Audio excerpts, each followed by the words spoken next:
Kasi inaakusa ni Inday, pinopolitika sila ng DSWD, hindi binibigyan ng tulong pag recommended po ng Office of the Vice President. Kasi sabi ni Inday, kalaban na niya yan. May ganun sinasabi yung mga taga-DSWD na pag galing sa Office of the Vice President ng recommendation, talagang arap-arapan na sasabihin, huwag bigyan yan kasi kalaban yan.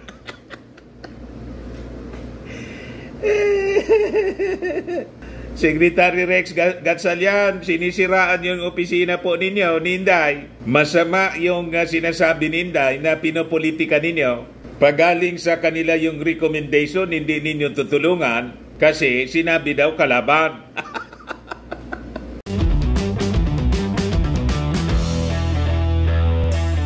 Ito naman po yung bago naming product na binibenta online.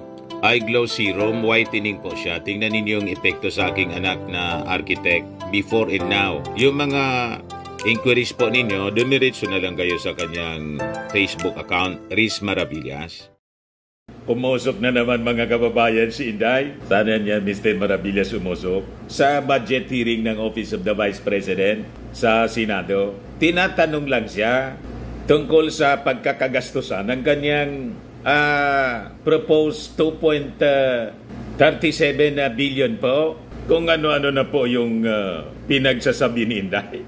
High blood kay Senator Risa Hontiveros. Kung saan-saan napunta po yung topic ni Inday. Pero maganda ito. Sabi ko nga sa inyo, mas maganda na daldal ng daldal si Inday na kung ano-ano. Kasi lalo nating nakikilala yung kanyang pagkatao. Lalo na nakakapag-isip yung ating mga mamamayang Filipino na dati boboto sana sa kanya sa 2028 elections. Ngayon, malamang milyon yung matuturn off uli. Yung nakapanood nito, i-viral po ninyong i-viral, mga Marcos loyalist, yung mga topics natin kay Inday. Malamang lalong dumaos-dos. Yung trust ratings ni Inday, matapos na mapanood mga kababayan itong Senate hearing para sa budget ni Inday for 2025, nagtatanong lang naman po si Risa Hontiveros. Wala man siyang malisya kung ano-ano na po yung pinagsasabi ni Inday. Sabi nga niyan, dito sa amin, tinamo-tamo. Pati yung pagingi ni Risa Hontiveros during the election noong panahon ng support doon sa Davao, na-mention po ni Inday.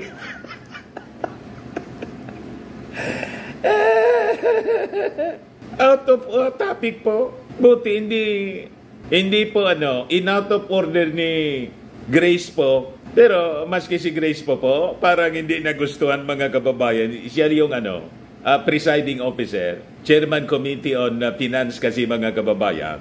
Sa Senado, tensyonado po mga kababayan yung budget hearing kanina. And I think tama yung punto ni Risa Hontiveros mga kababayan. Yung mga pinaghihingi na budget ni Inday po at mga programa na ini-implement ng Office of the Vice President tulad ng ating sinabi noong last week, duplication man lang po ng DOH, programa ng DSWD, duplication po. Kaya tama yung puntos po ni Senator Risa Hontiveros at yung ikinapiko ni Inday mga kababayan nang itanong ni Risa yung tungkol sa sabi, i-distribute na libro ng budget po, 10 million pesos. Tinanong ni Risa, ano ba niya yung content niya? Napikon mga kababayan si Inday. Ayaw niyang sagutin ng diretso. Ayan po mga kababayan. Sabi dito sa balita ng Impact Leadership, this is an example of politicizing the budget hearing. Yun ang sinabi ni Inday. Pinopolitika daw. Senate Deputy Minority Leader Risa Hontiveros questioned Vice President Sara Duterte's behavior during the Senate Committee on Finance. Briefing on the proposed 2025 budget for the Office of the Vice President. During the briefing, Duterte accused Hontiveros of politicizing the proceedings by inquiring about the details of a 10 million budget item related to the book, Isang Kaibigan, authored by Duterte. May libro pala na niyang sinulat si Inday, Mr. Maravillas. May libro siya for distribution sa mga kabataan. Isang Kaibigan ang titulo. Malamang may patama ito sa ating Pangulong Bongbong.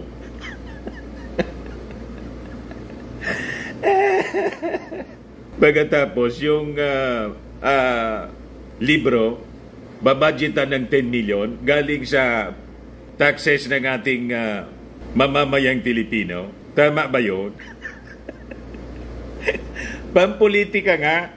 Bakit may ganon? Tinatanong si Inday, ano ba yung content niya? Sabi ni Inday, sagot ni Inday, magbigay na lang niya ako ng ano. Ayaw niyang ikwento. Bigyan na lang niya kita ng kopya. Nagkainitan yung dalawa po. So sabi diyan, Hontiveros sought clarification on the book's content and the number of copies the government plans to purchase and distribute. May punto naman po siya, no? Tama naman po si Risa kasi unang-una, buti kung pera lang niya yan, 10 million, pera niya, i-distribute niya, walang problema. Kaya lang, sagot ng gobyerno. Di ba? So kailangan, ano yung pakinabang ng ating mga mamamayang Pilipino, ng mga kabataan sa librong siya yung nagsulat tungkol sa kaibigan? Bakit kailangan bilhin siya ng gobyerno? Ano yung pakinabang ng ating mga kabataan? Yun naman lang ang gustong malaman po ni Risa Hontiveros. So tama naman, legit yung tanong. Naiblad po si Inday. Pero sabi ko nga, mabuti naman na ganun yung behavior niya para lalo siyang makilala ng mga mamamayang Pilipino kung qualified nga siya na tumakbo for 2028 presidential election.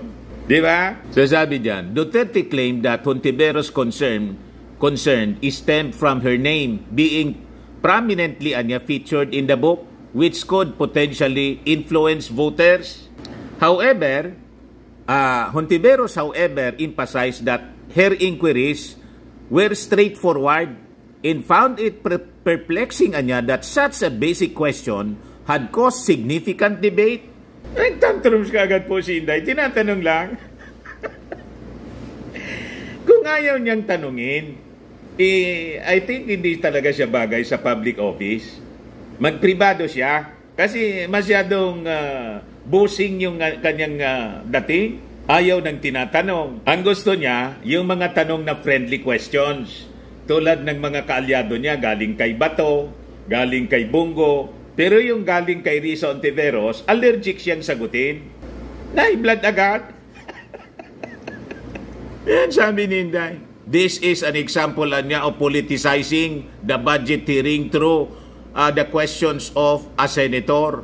Ang problema kasi, nakalagay yung pangalan ko doon sa libro at yung libro na yan, ibibigay namin doon sa mga bata at yung mga bata na yan, may mga magulang na boboto at yung mga pangalan at yung pangalan ko ay nagkalat doon kung saan man ibibigay yung libro. Malabo. Malayo mga kababayan, yung sagot ni Inday. Kung dito sa amin, ang tawag niyan, balagbag magsimbag. Madaling sabi, barumbada. Magsagot-sagot mga kababayan si Inday. Talagang hindi po mana sa tatay. Hindi napanlaki ng tama. Walang manners. Maayos naman yung pagtatanong ni Risa Hontiveros. Hindi niya masagot ng maayos, kundi pabalagbag, pangbarumbada po. Away agad mga kababayan yung gustong mangyari ni Inday. Kung pwede pa sa ng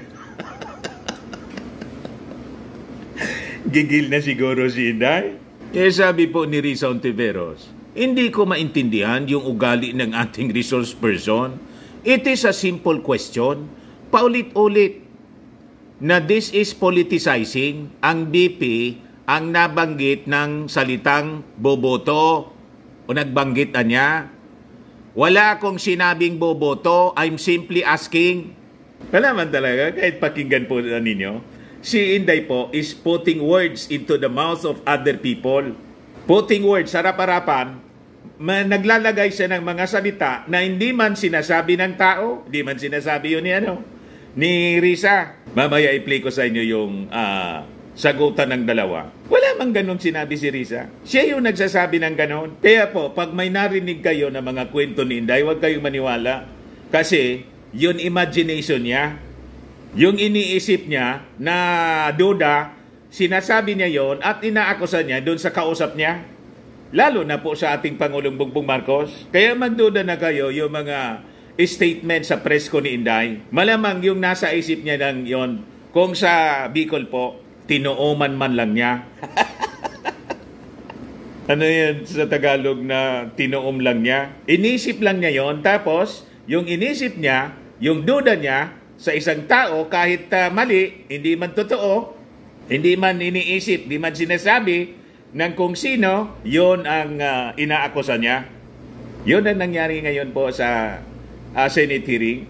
Kaya sabi po ni Risa Ontiveros, hindi ko ma-imagine, we're making so much trouble, so much fuss about a 10 million item, 10 million peso item, na itinatanong ko lang, simpleng, what is the book about?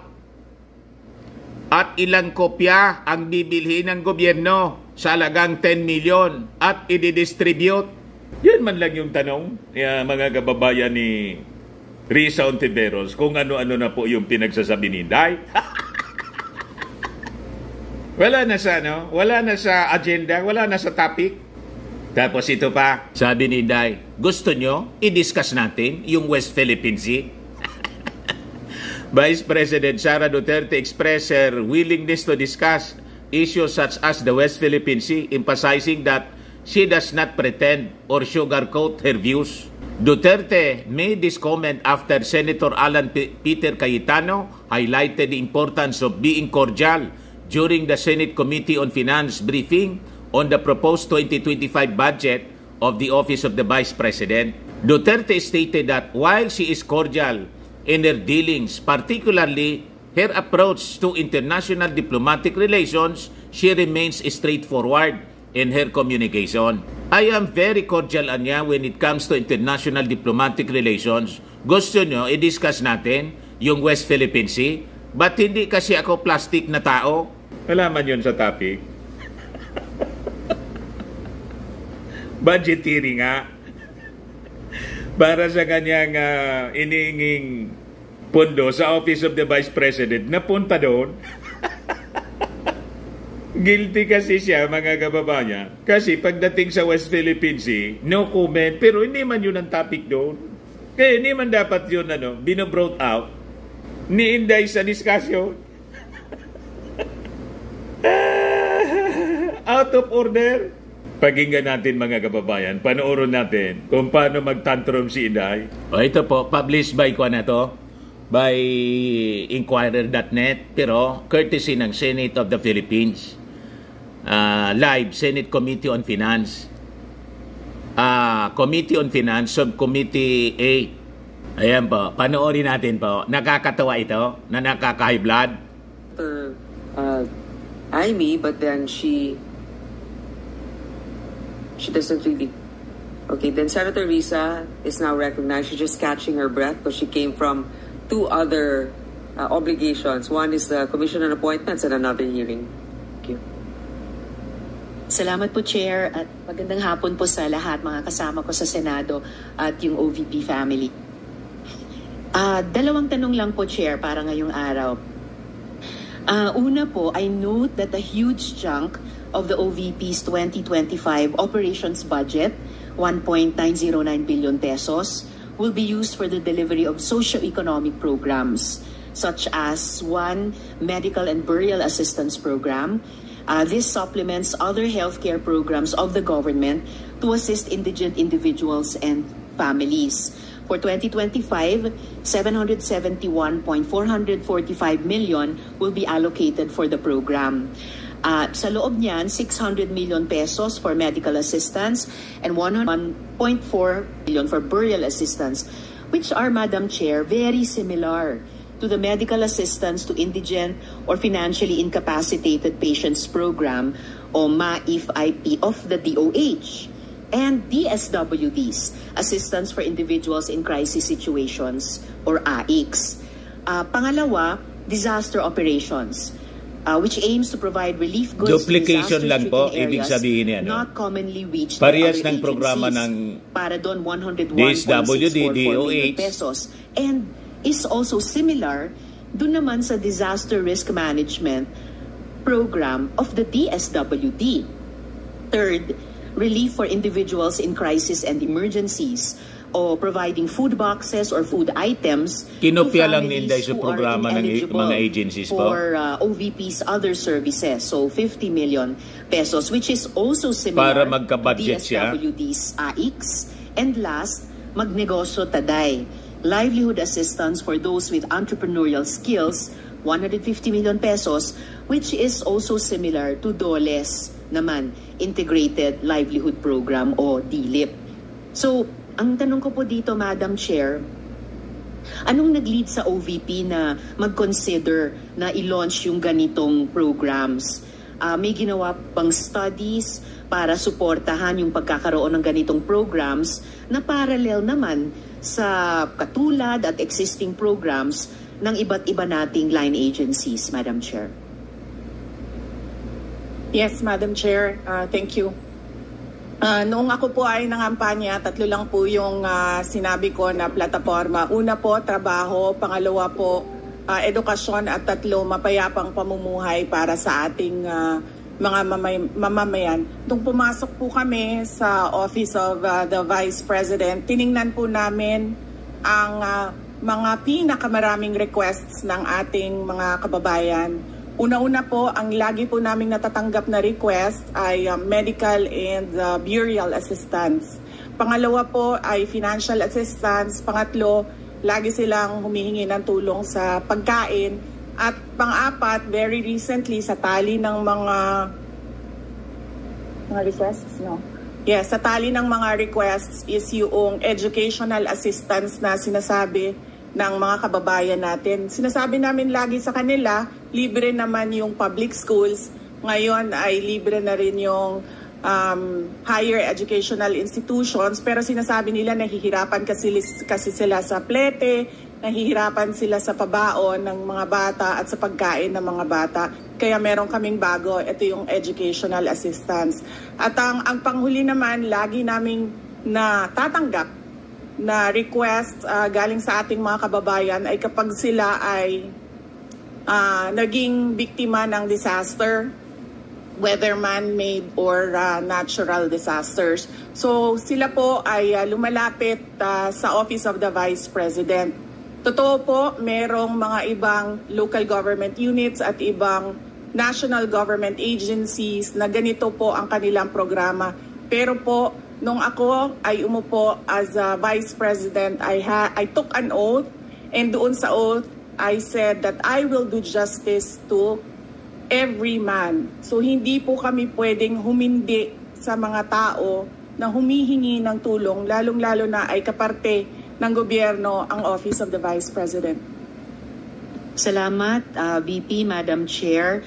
Sabi nga ng VP, Madam Chair, libre na yung public school, libre na rin yung higher education, bagamat ni-note nila na sinasabi ng mga nagre-request na nahihirapan pa rin sila sa ilang mga programs na nakalodge sa ilalim ng libreng edukasyon na iyan.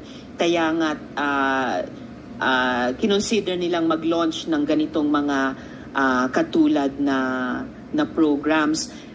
Iko-consider ba ng VP na i-lodge na lang yung mga budgets nitong mga programa doon na lang sa mga line agencies natin, tapos mag-request na lang ang OVP ng allocation para in sync sa priorities ng executive yan department? Ang hindi nagustuhan yata ni Inday. Hiwalay, pero magkatulad naman na programa, Madam Chair.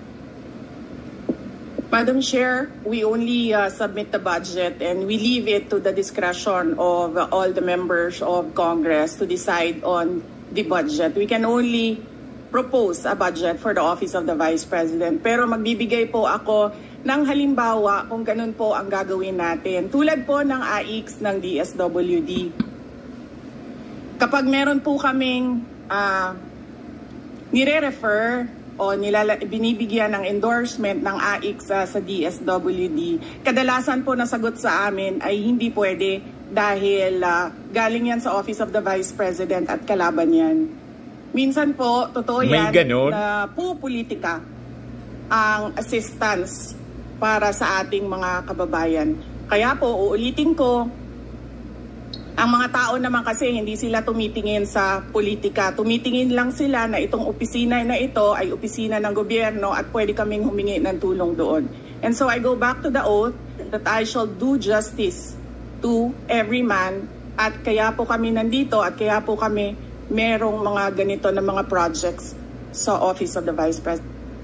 Kailangan siguro itanong yung kay Gatchalian pag mag-hearing sa budget ng DSWD, kasi inaakusa ni Inday, pinopolitika sila ng DSWD, hindi binibigyan ng tulong pag recommended po ng Office of the Vice President, kasi sabi ni Inday, kalaban na niya yan.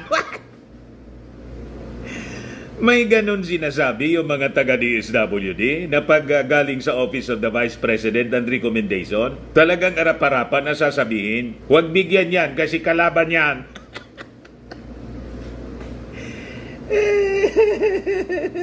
Secretary Rex Gatchalian, sinisiraan yung opisina po ninyo, ni Inday. Masama yung sinasabi ni Inday na pinopolitika ninyo. Pag galing sa kanila yung recommendation, hindi ninyo tutulungan. Kasi sinabi daw kalaban. So kailangan ipaliwanag po ninyo yan kung totoo o baka gawa-gawa lang po ni Inday. Mahilig sila mag-invento ng kwento. Ituloy natin mga kababayan. Salamat VP, Madam Chair. Wini-welcome ko yung sinabi nila na the VP would leave it to the discretion of the members of Congress. Medyo nagitla ako nung sinabing minsan pag may nire-refer ang OVP para sa AIX, ang feedback ay kalaban niyan. Dahil Madam Chair, I believe tayo sa Kongreso when we appropriate the budget, merong implicit na assumption tayo doon na pagkatapos, in the exercise of our oversight function, yung parehong level ng professionalism we demand of ourselves ay presumption of regularity, ina-expect natin sa lahat ng members ng executive, lalo na when they are working together. Kaya, gaya ng sinabi ko kanina, wini-welcome ko yung sinabi ni VP na they would leave it to the discretion of the members of Congress, and tayo naman ay hindi tayo bibitaw sa mahigpit nating pag-ensure na these programs be implemented by the appropriate agencies o kahit in collaboration with each other na naaayon talaga sa tamang standards above partisan politics. And therefore, at the proper time, Madam Chair, gagawa ako ng proper motion para i-lodge yung budgets ng mga programang ito sa line agencies na may klarong opportunity for OVP na mag-request for allocation as for other tatanggalin offices in the executive. Tatanggalin ni Risa, kaya galit si Inday. Ngayon, Madam Chair, for 2025, one of the OVP's programs, Pagbabago Campaign, 1 Million Learners Entries, involves the provision of bags to 1 million learners in remote communities while initiating tree planting activities. This gets an appropriation of 100 million pesos. Part of this campaign is an allocation of 10 million pesos for the distribution of Isang Kaibigan Books, a children's book authored by the VP. Pwede po bang sabihin ni VP sa atin? Ito na yung pagka-high blood. Mga kababayan, nag-freeze lang siya. Dito na mga kababayan na high blood siya, no? Si Inday, kung ano-ano na yung pinagsabi. Or tungkol sa librong ito. Here, let me make a rebuttal and another example of politicizing the budget of the government. Ito pong sinabi ni Senator Risa Ontiveros na at the proper time she'll make a motion to lodge the budget the requested budget of the OVP to the other agencies. Let me just quote Senator Risa during the Akbayan Congress. Malayo na yung sinasabi dyan, Inday.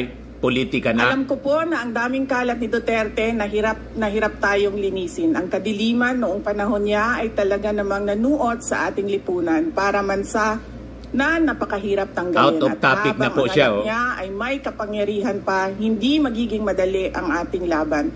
While VP Sara is in power, the threat of a full-blown Duterte comeback is still a very real and present danger. For one, they are supported by one major superpower, China.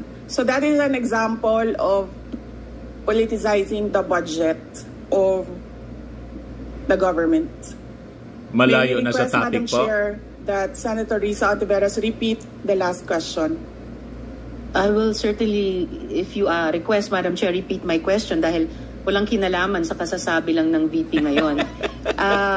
Alam nating lahat na miyembro ng iba't ibang partido, yung speeches natin sa ating mga kamiyembro sa mga party congresses ay hiwalay na event dito sa budget debates. So, I really take exception dun sa sinabi ni VP na rebuttal iyan dahil halimbawa ito sa politicizing. In fact, wala akong tinanong tungkol sa China o kahit sino pa mang ibang bansa dito sa budget hearing na to.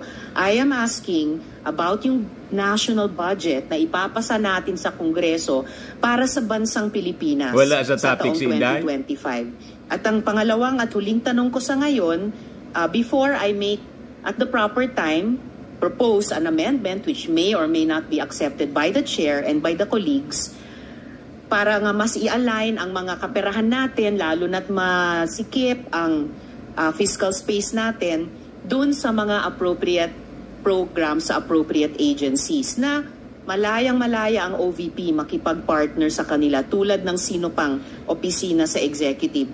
Ang tanong ko po ay ilang mga libro ng isang kaibigan ay bibilihin at i-distribute at ano, if the VP could tell us more about the contents ng librong ito. Madam Chair. Madam Chair, the book is not for sale. We only pay for the publication of the book. And we will send Senator Ontiveros a copy so that she will know what is the content of the book. This question is not only for me, Madam Chair, para rin para sa mga kasama dito sa budget hearing. Baka ilang araw pa bago mapadala at mabasa ko, which I certainly will. But I am asking a question bilang isang mambabatas sa head of agency ng isang opisina sa executive dito sa budget hearing na to. Simpleng tanong. Tell us more about the book, isang kaibigan, at ilang kopya nito ang bibilihin ng gobyerno sa halagang 10 milyong piso at i-distribute sa kasama ng mga bags sa 1 million learners sa remote communities. Madam Chair. Madam Chair, this is an example of politicizing the budget hearing through the questions of the senator. Ang problema niya kasi, nakalagay yung pangalan ko doon sa libro. At yung libro na yan, ibibigay namin doon sa mga bata. At yung mga bata na yan, may mga magulang na boboto. At yung pangalan ko ay nagkalat doon sa kung saan man ibibigay yung libro. Madam Chair, we commit to send tomorrow everyone in this room a copy of the book. Madam Chair, hindi ko maintindihan yung ugali ng ating resource person. It is a simple question. Paulit-ulit na this is politicizing. Ang VP ang nagbanggit ng salitang boboto. Wala akong sinabing boboto. I'm simply asking, hindi ko ma-imagine we're making so much trouble, so much fuss about a 10 million peso item na itinatanong ko lang simpleng, what is the book about? At ilang kopya ang bibilihin ng gobyerno sa halagang 10 milyong piso at i-distribute. I don't appreciate this kind of attitude, Madam Chair. Usually, ang resource persons natin, ay nagbibigay ng parehong institutional courtesy sa legislature na ibinibigay natin sa executive. I don't appreciate this kind of attitude. Do you have Madam Chair? Yes, Madam Chair. Hindi ko rin maintindihan ang ugali ni Senator Risa Ontiveros, and I do not appreciate, ano yung sinabi niya? I do not appreciate this kind of behavior and attitude. Madam Chair, hindi naturuan ng good manners talaga. Si Senator Risa Ontiveros na senator, nakailang talo na siya. So, dalawa, Madam Chair. Okay, dalawa. Natatakot siya sa pangatlong talo niya. Out of topic na naman po. Pumunta siya sa Davao. Humingi siya ng tulong. Tinulungan siya ng isang kagawad ng Davao. Malayo sa issue? Hindi na siya sinusuportahan. Humingi siya ng tulong sa akin, thinking na hindi mananalo si President Rodrigo Duterte. Kinausap niya ako ng kinausap doon sa law office ko sa Davao City. Sabi ko sa kanya, o sige, tutulungan kita. Chinika niya ako ng chinika. Tapos umalis siya. Siyempre, hindi naman siya tumutulong kay Pangulong Duterte. Hindi din totoo yung sinabi ko na tutulungan kita. Wala sa agenda po? Pwede ba akong mag-follow up sa hinihingi kong tulong sa boto dyan sa Davao City? So sabi ko sa kanya, okay, sige. So, tinawagan ko at sinabihan ko at pinakiusapan ko ng pinakiusapan si former Congressman Milen Garcia. Sabi ko sa kanya, Kong, tulungan mo ito. Bigyan mo na lang ng ilang barangay mo at ilang mga leaders mo. Ayaw pa siya tulungan ni former Congressman Milen Garcia. Pinakiusapan ko ulit, Kong, please tulungan mo na lang. Nanalo na siya, at nung nanalo siya, anong ginawa niya? Siya ang pinakaunang umatake kay President Rodrigo Duterte. Anong tawag sa ugaling ganito? With due respect to our resource persons and also our colleagues, I think this doesn't really, I understand there's history among all of us here, but I think that we should really stick to the budget, and I think this is just being very objective. I would like to ask also, since we're going to be furnished a copy tomorrow, we can look at it and evaluate what the content of the book is. But maybe just a general, we won't ask line by line, ano ba yung libro na yan. But tell me, is it for good manners and right conduct? That's fine. Is it science? Is it history? So maybe just a general one, so we can just answer it. Because I understand that every office will have its own advocacy and initiative. So, but then, I don't think it's also wrong for us to be curious what it is about. So just a general one. Any of the undersecretaries can tell me what the topic of the book is. Is it history? Is it, what is it? Madam Chair, the explanation is in the title, Isang Kaibigan. It's about friendship. Okay. Then that's for the record. It's about friendship. Madam Chair, just a last point. Okay. So kung sana ganun yung naging sagot sa simula pa, di ba? Napakasimple. Simpleng tanong, dapat simpleng sagot. Nagkwento pa ng kwento na sinabi dati na walang kinalaman sa tanong ko. Just for the record, as a last point, Madam Chair, this is public funds and we're making inquiries about them. Budget hearing po ito. Hindi po lahat about you. Pera po ito ng taong bayan. Okay. For the record, Madam Chair. Thank you, Madam Chair. But I understand the emotion is high. But let's continue on. If you have any more questions, Senator Risa, we will... Those are just my 2 questions, Madam Chair. Maraming salamat po. Thank you. So, nakita na po ninyo, napanood ninyo kung anong klaseng pag-ugali, mga kababayan, si Inday. Nasa sa inyo na kung iboboto ninyo siya pag tumakbo na Pangulo sa 2028 elections. Karapat dapat ba siya, mga kababayan? Ang isang tulad ni Inday ang pag-uugali. Tama ba? That is for you to decide. Sa mga naghanap ng malinis and spacious fitness gym, pumunta lang po kayo sa aming Colossal Fitness Gym. We also offer Grab Car Rental with our brand new 2023 model ng Toyota Innova. We also accept booking for those who are planning to travel via PAL, Cebu Pacific, and other airline companies, local and international, and bills payment for Meralco Bills, PLDT, etc. Ang Colossal Fitness Gym is located at 3rd floor, Security Bank Building, Landco Business Park, Legazpi City, Albay.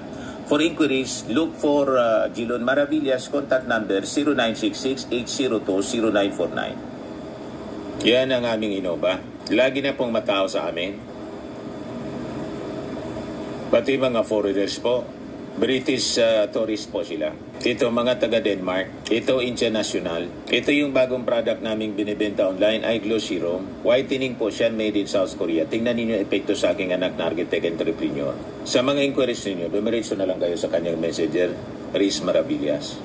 Ito naman po, Fairmax Firming and Lifting Cream, pinapahid po sa mga pulses in affected area. Mainam po ito sa paninigas ng mga kaso-kasoan, pati mga pains. Ito naman po, Automax Radiant Serum. Sa mukha naman yung application. Anti-aging po siya. You will look 10 years younger than your age.